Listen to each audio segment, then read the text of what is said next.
उत्तरी पूर्वी जिले में मनोज तिवारी की किस तरह की जीत देख रहे हैं आप, जहां पर एक तरफ कन्हैया कुमार कांग्रेस से हैं तो दूसरी तरफ बीजेपी मनोज तिवारी को। उत्तर पूर्वी दिल्ली में भारतीय जनता पार्टी के कार्यकर्ता ही नहीं बल्कि आम आदमी पार्टी के जमीनी कार्यकर्ता हैं, जो देश को आगे बढ़ाना चाहते हैं, देश की समझ रखते हैं, वो लोग सांसद मनोज तिवारी देशभक्त को चुनना चाहते हैं।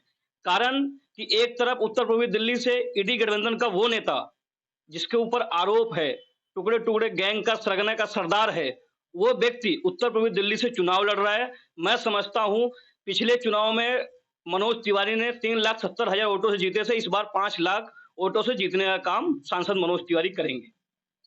अगर हम सांसद मनोज तिवारी के अगर पिछले चुनाव कार्यकाल की बात करें तो उनको लगातार 10 साल हो चुके हैं, और उन कार्यकाल में क्या मनोज तिवारी के काम आप बताएंगे जो बहुत उन्हें खास तौर पर आपको लग रहा है कि उन्होंने किए? सांसद मनोज तिवारी ने पिछले 10 सालों में पूरे इतिहास में ऐसा कोई कार्य नहीं हुआ जिसने मनोज तिवारी जी ने नहीं किया।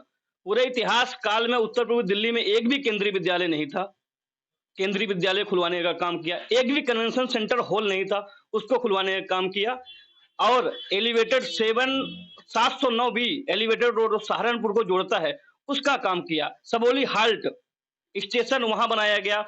इतने सारे कार्य हुए, मैं समझता हूं कि आपको गिनती नहीं करा सकता हूं।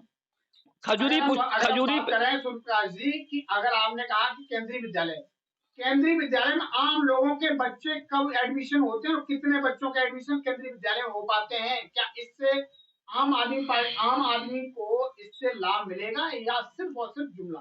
केंद्रीय विद्यालय एक ऐसा विद्यालय है जो केंद्र द्वारा चलाया जाता है। उसमें 25% ईडब्ल्यूएस के कैटेगरी के बच्चों का एडमिशन होता है। उसकी एक ऑनलाइन प्रक्रिया है, आप फॉर्म को फिलअप करिए, आप अगर उस योग्य होंगे, आपका बच्चा उस योग्य होगा तो आपका एडमिशन होगा, उसका लुत्फ आप उठा पाएंगे। क्या इस देश में योग्य लोग लाभ ले पाते हैं? बिल्कुल ले पा रहे हैं। भारतीय जनता पार्टी 2014 के बाद जो योग्य लोग हैं वो लगातार सरकारी संसाधनों का, सरकारी योजनाओं का लाभ उठा रहे हैं। खैर मुझे नहीं लगता कि आम लोगों को इससे कोई लाभ होगा, लेकिन अगर हम बात करें तो आपने एक बहुत पहले एक स्टार्टिंग की थी जो आपका आंदोलन था डबल कुश्ते रोड को लेकर, मनोज तिवारी ने वो पूरा क्यों नहीं कर पाया? सांसद मनोज तिवारी ने डबल कुश्ता आंदोलन के लिए जो अपना एक मैनिफेस्टो अपने चुनाव में दिया था, उस पर खड़े उतरने का काम उन्होंने लगातार किया है।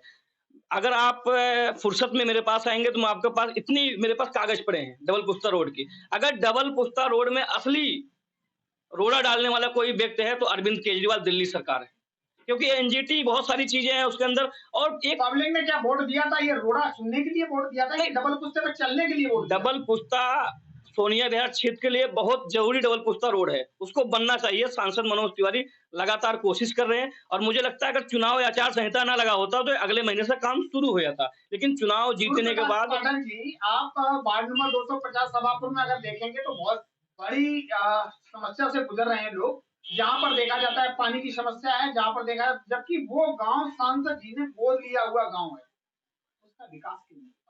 विकास देखो डॉक्टर साहब, देर है अंधेर नहीं। 4.5 करोड़ की लागत से सभापुर वार्ड 250 के निगम पार्षद जी द्वारा और सांसद मनोज तिवारी जी के सानिध्य में 36 गलियों का निर्माण कार्य हो रहा है और शुरू हो चुका है। 1 से 1.5 महीने में कंप्लीट होकर वो जो सांसद आदर्श ग्राम योजना है वो पूरे भारतवर्ष में एक इतिहास रचेगा कि पहली बार कोई निगम पार्षद। अगर लोग वोट कर रहे हैं तो ये मनोज तिवारी को वोट करेंगे या मोदी?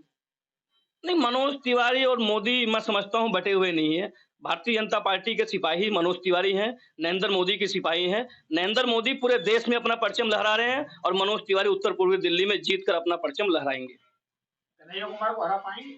बिल्कुल। देश की जनता, उत्तर पूर्वी दिल्ली की जनता कह रही है कि एक तरफ भारत तेरे टुकड़े होंगे इंशाअल्लाह का नारा लगाने वाला व्यक्ति ईडी गठबंधन से लड़ रहा है, दूसरी तरफ वो सांसद मनोज तिवारी जो देशभक्त है, सनातन को मानने वाला व्यक्ति है, वो व्यक्ति चुनाव लड़ रहा है। तो क्षेत्र की जनता समझ रही है कि देश बचाने वालों के साथ चलना है कि देश को उजाड़ने वाले के साथ चलना है। ये मुझे लगता है बताने की जरूरत नहीं है।